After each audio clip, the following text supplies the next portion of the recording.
Donut Bag is brought to you by ExpressVPN. Your data is your business. Protect it with ExpressVPN. For 3 extra months free with a 1-year package, go to the link listed in my Twitter profile. What's going on, everybody? Welcome to another episode of the Donut Bag. This episode, I talked to my Steelers buddies, LeeAnn Lowman and Allison Koehler, and we review the Steelers win against the Seahawks, which should not have been as close as it was, and we talk about that. I guess we're just never happy. We're supposed to say a win is a win, but oof, there's a lot of things going on with the Steelers. It's not all wine and roses or whatever. So anyway, here is my talk about the Steelers. Donut Bag starts right now. What's there to say? I'm not happy. Yes, they won, but my goodness. Why? Why does this happen? Why do they always... They should have destroyed the Seahawks. Come on, it's Geno Smith. We looked like we were on round 2. And no Chris Carson. I mean, yeah, this exactly. had all the makings of a kick ass. Like the Steelers should kick their ass on national television. And they did it for a little while. I mean, they went into halftime 14-0. And I sort of feel like what did Mike Tomlin tell him at halftime? well, that's what I said is like, how did the Seahawks come out of the locker room like having made adjustments for the positive, and we came out like we picked up their bad luck or something, or their bad karma, and looked like a totally different bad juju, totally different team for the beginning of that second half. I mean, I will say that I try to always look at the positive. So I appreciate the defense regrouped. Do you know what I mean? They had some tough times there. They gave up some points, but they really did regroup. And in the past, I feel like we've seen them kind of give up when they start to fall apart. So I felt happy for that. And obviously happy we walked away with the win, because a win is a win, but that was not a pretty one. Well, that's a problem. The defense, I mean, my goodness, they ran at will on the Steelers at one point. That's a concern. Yeah, which is the opposite of the first half. That's the thing. Yeah. They couldn't get anything going on the ground in the first half. So what did the Steelers think? Oh, they couldn't get anything going on the ground in the first half. They're not going to do anything on the ground in the second half. I mean, is that maybe what they thought? I mean, my goodness. I don't know. I wondered if they saw something, somebody saw something that they felt like they could exploit. But I went back and looked, and if that was the case, I mean, it could have been, but I couldn't figure out what it was. Do you know what I mean? That what weakness they would have found in our defense to be able to exploit it. I just thought we played really well in the first half and not in the beginning of the second half. Well, and TJ Watt made that comment about like how when we all play well, do you know what I mean? Like things seem to work. Well, no kidding. Who doesn't? In general, in life. But the running defense is a concern. We know Cam Hayward is awesome, and we know TJ Watt's awesome. And then besides that, they have problems. I'm sorry, Isaiah Buggs, Wormley, Henry Mondo. I feel like Alex Highsmith had a good game. I felt like he's really coming along this season. I'm super impressed by him and just how all over the place kind of disruptive he is every single game. And I think he's getting better. We see him getting better and better. I thought he looked really good on Sunday night too. But it's not enough. You've got to have more than 2 or 3 guys out there doing the work. Yeah, there's no cohesion. I don't think there's defense is struggling.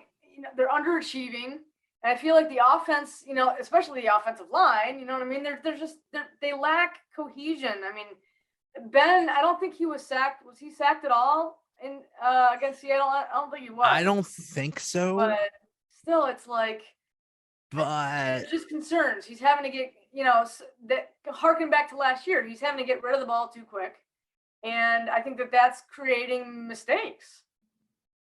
Yeah, I agree. I think we can talk about how, I don't necessarily agree that quarterbacks have to be like so mobile. You know what I mean? Like Lamar Jackson. I don't think they have to be so mobile. Some of the really good quarterbacks, Tom Brady is not. but he's mobile enough to get around in the pocket. And that to me is where Ben seems to really be struggling, is even with that in pocket mobility, you don't have to necessarily be able to run for first downs, but you need your O-line to hold long enough and for you to be able to move around the pocket to get things done. And it's like sometimes he just doesn't see them coming or isn't aware. Yeah, I think he lacks, his awareness just isn't what it used to be, in the It past, used to be his thing. Old age. It used to be his thing to dance around in the pocket to buy some time, and now that's we used gone. to complain that he held the ball for way too long. Remember? Right. The damn ball. No, we're like, can't he do it a little bit longer? He should have held it a bit longer. Right. But now it's like totally the opposite. Right. Now it's like snap throw. That's it. Yeah. Yeah. I mean, the line looked great against Denver, and he didn't get sacked, but still they still can't run. And that's another concern. You have to run. That's what this team is going to win on, running the ball and good defense. Yeah, I think that was a big debate when they were talking about drafting a running back with their first pick. There was that great debate of whether the Steelers should draft a quarterback or whether they should spend it on an offensive lineman, because you can't run the ball if you have a shitty offensive line. And I sort of feel like that's coming to fruition. I mean, obviously Harris is awesome. You know what I mean? Like, he's going to be an awesome running back. And there are times where he makes something out of nothing, but I just don't think it's enough for, to take the pressure off of the passing game. No, he was dragging two defenders behind him at one point on Sunday night to pick up a first down. I mean, the kid is amazing, but somebody's got to be out there blocking for him. And sometimes it just looks like everything just collapses right on top of him. And it's so frustrating. And then you watch other teams, run game, and they're running at will. And it's just frustrating. Right. Yeah. No doubt. Yeah. And that, and then back to Ben, like that RPO just doesn't work if you don't have a mobile quarterback. Instead, it just looks like bad play action or something. Do you know what I mean? That doesn't get off the ground because he's not mobile enough to make it happen. Right. Yep. Yeah. And another thing, I'm really getting tired. The receivers in general are okay, but there's one in particular, Chase Claypool. He's having a bad year. Yeah. Yeah, I'm getting ready to write a piece for Steelers Wire for this week that, sophomore slump. Yeah. That's just kind of what it's looking like so far. I mean, he had the big day against Denver, but other than that, he hasn't really, it's like he and Ben just aren't on Ben and Deontay, they've been awesome. But for whatever reason, Chase Claypool and Ben just, I don't know, maybe Chase is still in Canada and Ben's down here. I don't know what's Somebody going on. brought up a good point to me earlier today that we used to have more of that wide receiver blocking for another wide receiver. You know what I mean? That we used to do it with Juju and AB. And then, in this game, we saw some of it with Claypool for Deontay Johnson and, kind of that thought of why don't we do more of that? You know what I mean? When we do that, when we have a receiver blocking for another receiver, it really seems to help. But instead, it looked like they just weren't synced up a lot of the time. Yeah, I think that is a huge piece of what the Steelers are going to miss not having Juju there. Yeah. He was a blocking receiver. I mean, there were, looking at his PFF grades, there were some, like everything else, there were some days where he was better and some days where he wasn't, but he still was able to do it. And he was still, a component of the blocking game. And I just think that's a huge part that a lot of people maybe aren't looking at because they think, oh, he's just a wide receiver. The Steelers will make up for that. But no, I mean, there was a lot more that he did, whether it was in the run game or the pass game. So I think they're starting to see, starting to feel. To really miss him. Yeah. It's not as easy as just somebody else absorbing the number of catches he makes. Mm-hmm. Right. Yeah. And that's another thing that Chase Claypool is supposed to be so good at. It's like, oh, he's so aggressive. He's so, man, I don't know. I mean, hey, I don't see it happens this year. Sophomore slumps happen. It happens. He was so awesome as a rookie, it happened. So hopefully he could get it back together. Another thing that was weird is they basically replaced Juju with Ray Ray. Yeah. Ugh. If Yeah. I'm James Washington, I just Yeah. I don't even show up to work. I'm Yeah. I'm too angry if I'm him. Like, come on. I know I had somebody text me and asked us, like, is James Washington not on the Steelers anymore? Seriously, like what is Like, going you would on? think no, but he's still there. Yeah. Doing It what, I baffles don't me know. too. Yeah. Yeah. I just don't get it. I don't know. I don't know X's and Y's and O's and K's and things. P's and L's and I just right, yeah. I don't know, Ray, James Washington, like there's different skill sets, obviously, and Yes. for whatever reason, they feel like Ray is better than James's skill set, but I don't get it. It's just Washington's had so many games where he's been a huge factor. So I just don't get it. I'm baffled. the thing is, I mean, they asked Tomlin and he said, well, it was because of matchups. And another thing they said they like about Ray is that he could block. Well, Ray is like, he's like 70 pounds or something like that. Yeah, I don't know who he's blocking. I mean, did you see that one play toward the end of the game? They threw to him and he immediately just got destroyed. Like, Yeah, right. It just got leveled, completely leveled. Yeah. And I think it's an opportunity. I don't know. You try to look at some of these things and look at it as a positive, and it's terrible not to have Juju.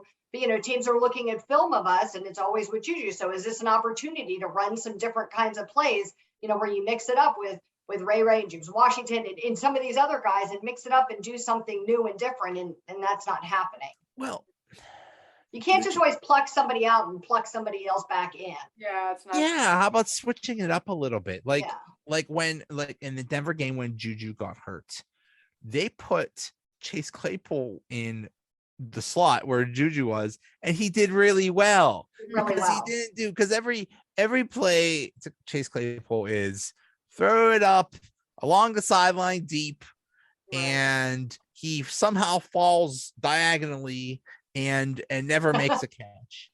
And he's tall and fast. Use that. Yeah, and I get that he's supposed to be that deep threat, but I do think you could use it in other ways that aren't necessarily bad. It's like we have some sort of short-term memory issue where we forget the things that didn't work and we just keep repeating them and don't remember the things that did.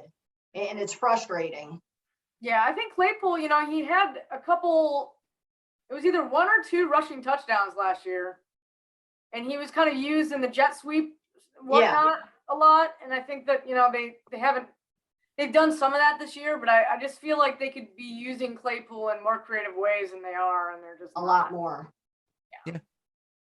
Yeah.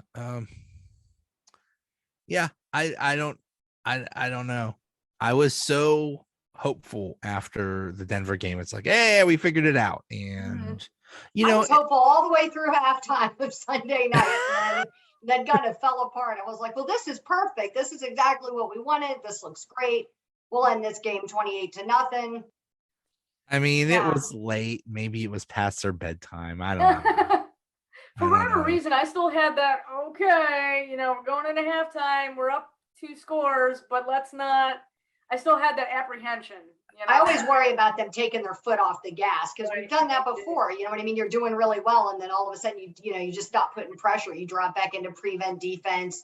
Letting them start run on you, letting them start, passing on you, and it looked even worse than that to me on Sunday. It looked like a totally different defense that came out for that first part of the second half. It was like a switch, like they were not in sync at all.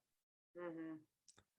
Yeah, it's interesting because, man, they won 2 games in a row, but yet here we are, and we're sad, and we're we just don't know what's going on, and it's like I think last year kind of spoiled us a little bit, but I mean, even last year, like when they were winning, they would pull crap like this, like when they barely beat the Cowboys with some like 10th string quarterback, or they barely beat the Ravens with 3/4 of their team on COVID. They do stuff like this. It's just typical Steelers. It's like it's like when they see like when they played the Bills were at their full strength. And it's like, Right. okay, we're going to rise to the challenge. But when they say it's like, oh, they have their backup quarterback, they have a backup running back. Oh, we got this in the bag. Oh, yeah. And everybody's a professional. You know what I mean? Everybody's the best at their job. Do you know what I mean? There may be varying degrees, but it's not like any backup players are not good. Do you know what I mean? Right. You're in the NFL.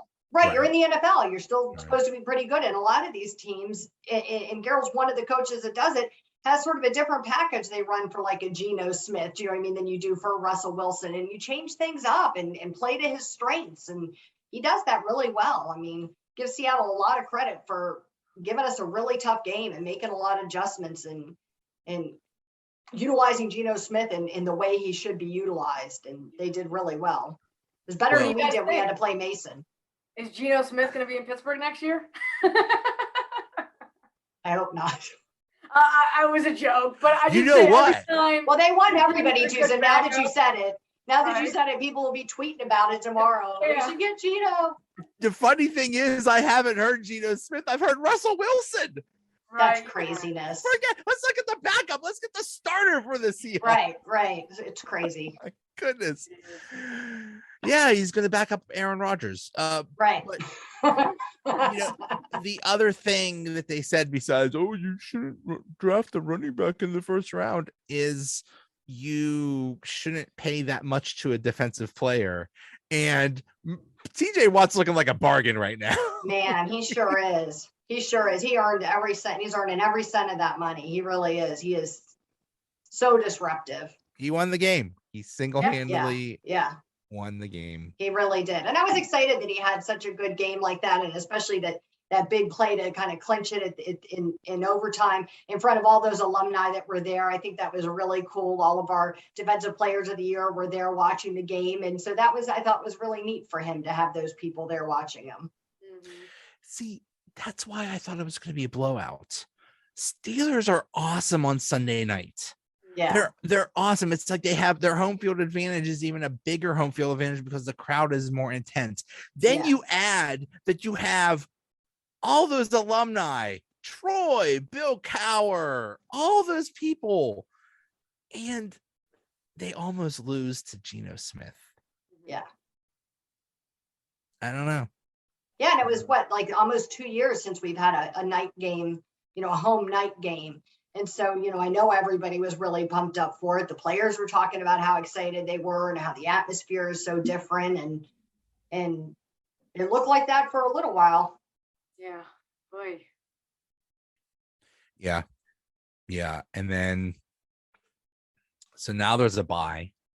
Oh, There's- thank goodness. I mean, That's right. Mike Tomlin today said something like, I think it was Chris Adamski tweeted it, that Mike Tomlin has never met a bye week he didn't like. And he was like, does he forget about last year? About Right. the bye Yeah. week? It just came out of nowhere because the Titans were all COVIDed up. I mean, Mike, Yeah, that was terrible. At least we're not in that situation again. well, they didn't even really have a bye week last year. It was all No, it was like a all the- fake bye week. right. Yeah. But then they, I believe it's Cleveland, Yeah. which so Sunday I am in Youngstown, Ohio, visiting family, and they're all Browns fans. I'd have to cancel Yeah. that trip. Yeah, I was a little scared. But then, so I'm watching the Browns play the Arizona Cardinals, and they're Yeah. getting destroyed. And I'm just like, I'm gonna be nice. I'm gonna just, I'm just gonna be here and sip my tea and just watch this team get destroyed. Well, the Browns fans have Yeah, been awful exactly. quiet. They started out running their mouths a lot this season, once we got past game 2 and we lost, they Super out Bowl. running their mouths. Yeah, but they've been super quiet lately. So I'm sure they're just waiting to get through the game against us in 2 weeks. Yeah, and they're blaming the refs. And of course, I would be blaming the refs as well if, some bad calls and whatever. But at the same time, it's like, man, if you're good, you still win or Yeah. you still beat or you're still competitive. And they just I mean, the refs, I mean, I know there was like one roughing the passer call that was just absolutely ridiculous. But Yeah. I mean, the refs almost gave the Seahawks the game, so we can't. That crap at the end was just. The more I complain about the refs and how bad they are, it's like they get worse every year. Like, yeah, hold my beer, watch what we can do now, and it gets worse and worse. Because I didn't have an issue with what happened at the end of the game with them putting time back on the clock, because I think it was a second is what I saw. But either way, a second or three, it didn't matter. But I had a bigger issue that they pretended to stop the clock, like go back to review that play when it was clearly a catch. And there was like 2 questionable plays before that, but because it was under 2 minutes, we couldn't throw it to challenge them, but they didn't look at those. So it was like, so why do you pick this one? There's no consistency. It's like they were saying, whoa, we gotta give Seattle their chance to tie the game. Right. Come on, everybody. And you give them all that time to like regroup and get their act together, while you pretend to be looking at this play that you weren't looking at. And it's that kind of stuff that frustrates me about the refs. But I think you're right, Allison. You have to be able to pull it out regardless. You know what I mean? You gotta be able to rise above that. There's lots of bad play calls in all games. Yeah. And the Browns, I mean, they're hurting. Gosh, they have a whole slew of injuries. So it's going to be interesting to see. That's a thing. And they have a short game. They have a Thursday night game. Mm-hmm. And yeah, I mean, technically, I mean, the Steelers and the Browns have the same record right now, but they are in trouble. It looks like it. And even when they're not, and I mean, it sounds like Baker Mayfield is just working through one hell, playing through, I think he said a torn labrum or something like that, like on his other shoulder.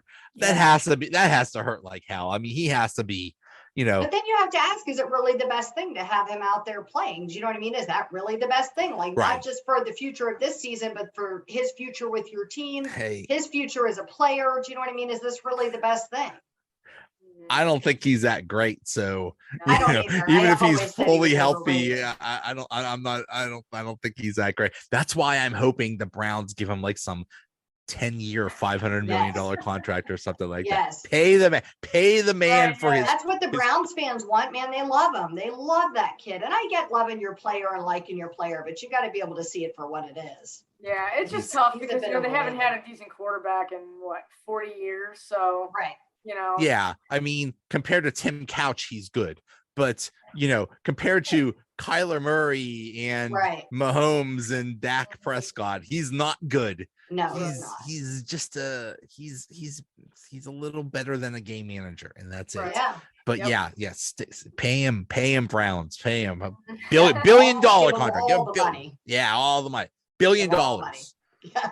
First $1 billion contract. Do it. Make him the highest paid player in the NFL. Go ahead. Yeah, that'd be awesome. Yeah. So I mean, that's gonna, because I think that game is in Cleveland also. So it's like, oh boy, on Halloween. Right? Yeah. Oh, great. Right. Great. So there's gonna be some burning couches. Although, these are the kinds of random games that fans get all nervous about, and then the Steelers turn around and blow your socks off and act like a team you've never seen before, and you're left thinking, what the hell? And then they'll struggle against Washington or something, right. Right. Yeah, it's hard to predict. I think after that they have Chicago and Detroit, who are both just awful this year. Terrible. And they're both in Pittsburgh, Chicago and Detroit. Right. Yeah. Right. So hopefully that helps. Chicago's a Monday night game. Yeah.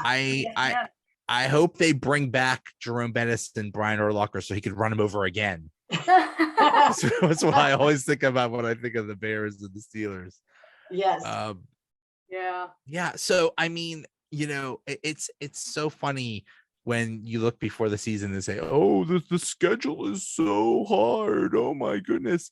Well, we played Seattle without Russell Wilson, right? And who knows what shape the Browns will be in, who they'll be missing. So you just take it. The reality is you never know, because you're basing your tough opinion on what the teams look like the year prior in a lot of cases, or who you think they have this year that they've picked up, and that doesn't always make such a big difference, or it does. And sometimes the teams that you think are going to be a cakewalk turn out to really, pull it off and have a really good season. Right. Yeah. Yeah. I think their schedule for the rest of the season is going to, man, Baltimore, how about the Ravens? That's they crazy. Have 80 trillion million people injured, and they're 5-1, and they're single-handedly just beating other teams. Yeah, they're playing really smart ball. Yeah, really, really smart. Some of that is luck, but some of that is just, hey, there was no luck. The Chargers are supposed to be legit good, and they just stomped them, destroyed them. Yeah.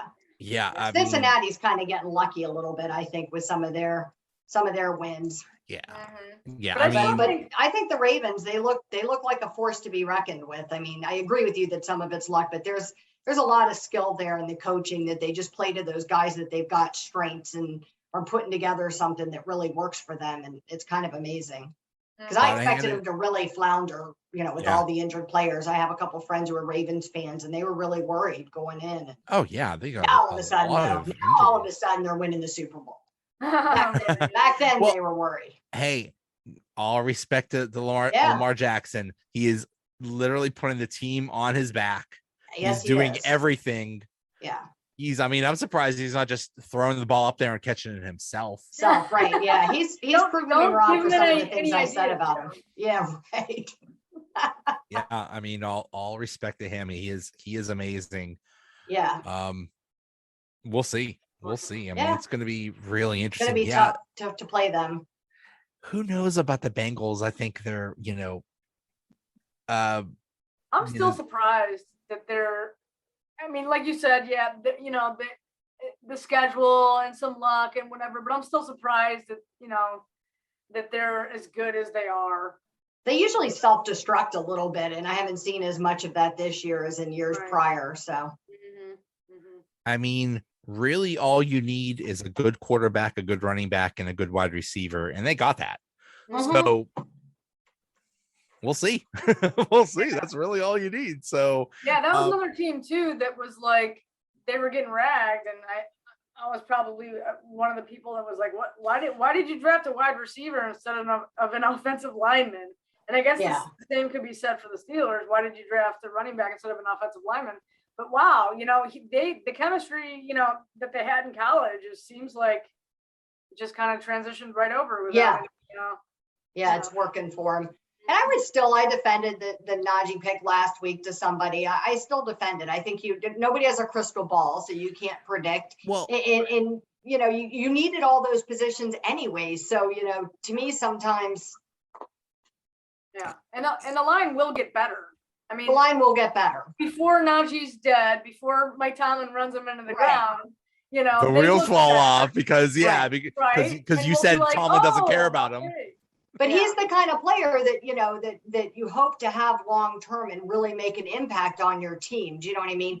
And to me, as opposed to, he's got like serious potential, as opposed to rolling the dice on some lineman that who knows. Because there really wasn't a great lineman even available when we took him. Right. And that's the thing. You shouldn't draft a running back in the first round. Does have some merit, but it depends on the running back. Yeah. Like it was Najee, and then I wouldn't have drafted any of those other running backs this year in the first round. So it just happened to fall. And there was that, I think there was that Darisaw, that offensive lineman that was really good. And I think he was taken like the pick before the Steelers. Now, if he was available, that would have been a really interesting debate. Well, then there might have been a conversation, but without him being available, and we, all the draft modules looked like he was going to be gone early, even though there was some shakeups, it still looked like he would go early. And you just don't know. But I mean, to me, you see a player like that. There's some players you see them and you can't overlook them. Even if it isn't your biggest need, it's still a need. And you spend a lot of the offseason filling all those holes, in all positions almost. So, I'll defend that pick any day. Me too. I'm trying to see what Najee, like what his height and weight are compared. So it's 6'2", 229. Yeah. And I believe Derrick Henry is 6'3" or 6'4" and like 230 something or something like that. He is just a freak of nature. Oh God, he's scary. He is amazing. He's He is amazing. Scary. I love watching him play. He is something else. When he has a whole full head of steam, if I'm on that field trying to tackle him, I'd fake an injury. I'm like, oh, my hamstring. Oh my, sorry. Right, I pretend I tripped. Him, but, yeah. He took off last my night butt. Oh, yeah. Yeah, he's incredible. Absolutely incredible. I'm glad he's playing well. I would have bet the house that Buffalo was going to beat the Titans. Oh, me too. I had the Bills and everything. It was, it really was. It was nice to see the Bills get upset too. Yeah, of course. That didn't bother me any. No. Even though I didn't pick them, I had in my football pool. I picked the Bills, but still, it's not sad to see. And I like that Henry had a great game. Yeah, I mean, it's going to be interesting to see how it all shakes out. I mean, we're just, the season is still young. It's funny that the Chiefs are in last place in their division or something like that. That's crazy. Yeah. Come on. That's just weird. That's just the only thing that's going as predicted to me is Tampa.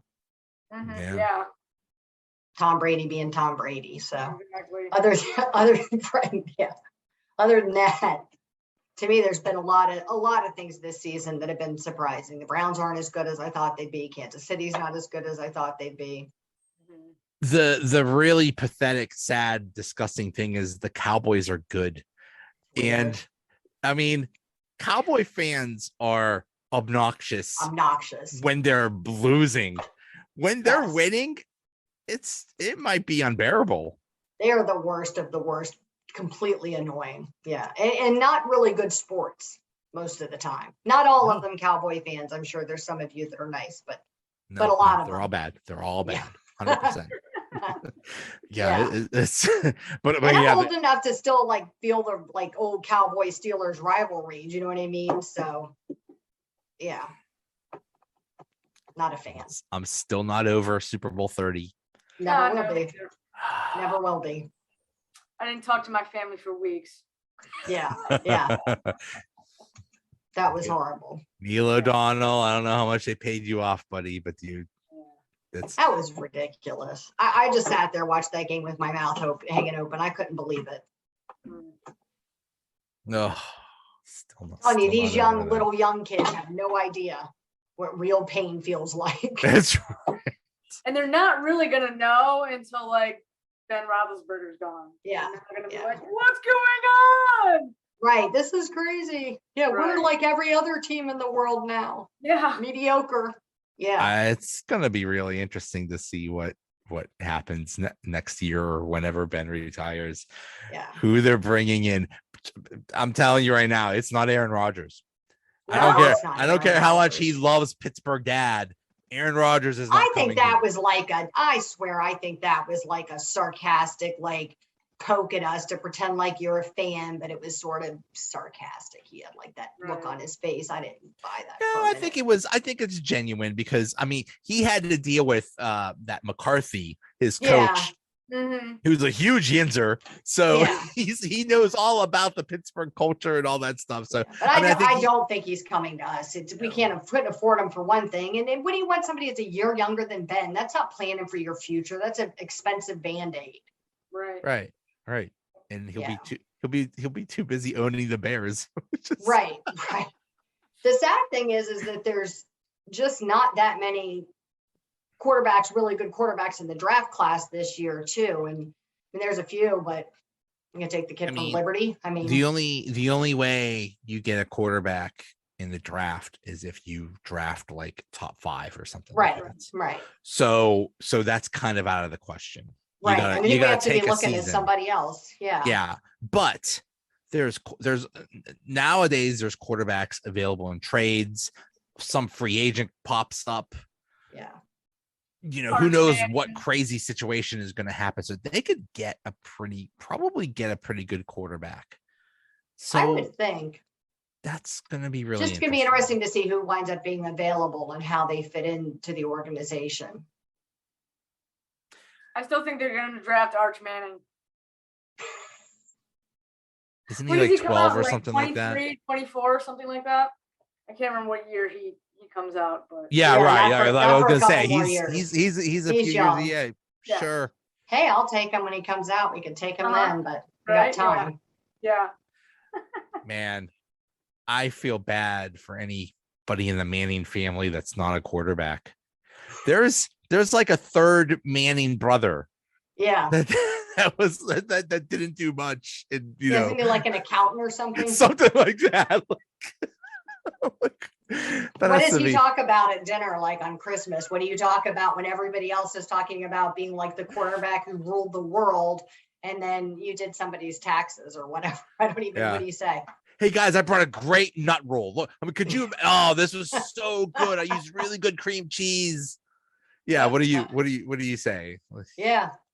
I don't know. And then like, the Christmas presents are like, hey mom, I got you a Mercedes. Oh yeah, mom, I got you a BMW. I got you an Amazon gift card. $50. It's all I can afford. Right. Diamond necklace off Wish.